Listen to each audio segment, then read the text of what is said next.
Yo, what's up mga kahardot? Tuloy-tuloy po tayo. Kumusta po kayo? Welcome muli sa aking channel. Ayan, kumusta po muli?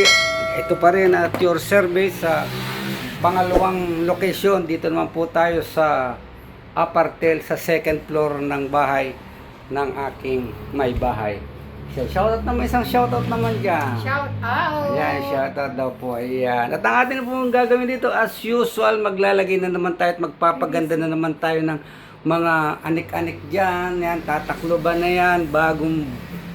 Para bago naman sa paningin dahil kada taon may pagbabago. At ang atin pong materialis na ordinaryo lamang na PVC panel. Ayan po. Ito po ay pwede naman itong ceiling, pang ceiling po ito, pero pwede rin ito sa wall dahil ididikit mo lang naman yan. Wala namang, dahil ito may wall na ito, yan.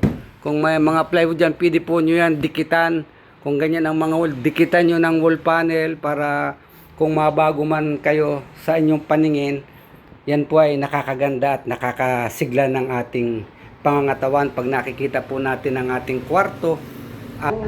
At ito nga mga karot at ating sinukatan na ng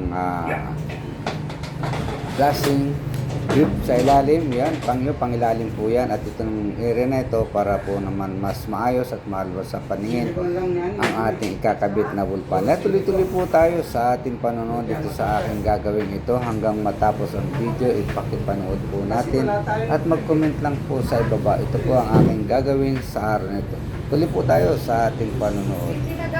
At ito nga, inuulit ko, kung ang inyong wall ay gusto nyong palitan ng pagbabago sa inyong paningin, maglagay po tayo, palitan natin ng wall panel. Ayan. Tuloy po sa ating panonood.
At ito nga mga karot, napakaganda palang pagmasdan kung mababago ka sa iyong wall. At yan nga, sa pamamagitan yan, imbis na magpintura ako, ay nilagyan ko po ng mga retaritasong PVC panel na pang ceiling. Pang ceiling po yan, pero pwede po natin ikabit sa wall dahil may wall naman na yan. Pan-decoration lang po yan at madali kung babaguhin mo. Ayan po ay madali ring tanggalin dahil yan ay mga nakasalpak lamang. At yung mga gilid siyempre ilalak natin para hindi matanggal sa pagkakakabit. Yan po ang mga style ng mga simpleng pagpagaganda ng ating mga kwarto kung ito ay tinatanggap na magpintura. Gamitin lang po ng mga PVC wall panel. Yan, marami pong nabibili na medyo mga mumura na lamang sa ating mga hardware. Lalong-lalo na po kung kayo magpupunta sa City Hardware. Yan po ay matatagpuan at madaling mabili. Meron po silang mga first class at meron din naman silang isinisale na materialis. Yan po at tuloy lang po tayo sa panunod kung ano po ang kahinatnan nitong ating ginagawang nito. Bali nagpipinis na lang po tayo dyan. Naglalagay tayo ng mga rivet sa mga kanto. Yan guys, at marami pa po ako ipakikita mga pagbabago dito sa ating loob ng kwarto. Yan lamang pong isang side na pinakita ko na dati ay wala. Paid na yung pintura pero nagkaroon ng magandang kulay. Yan po at matuloy lang po tayo sa ating panunod.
at napakatagal ng aking video ito, 2 oras hindi napapatayan. Maraming salamat po sa inyong panonood dito sa aking ginawa.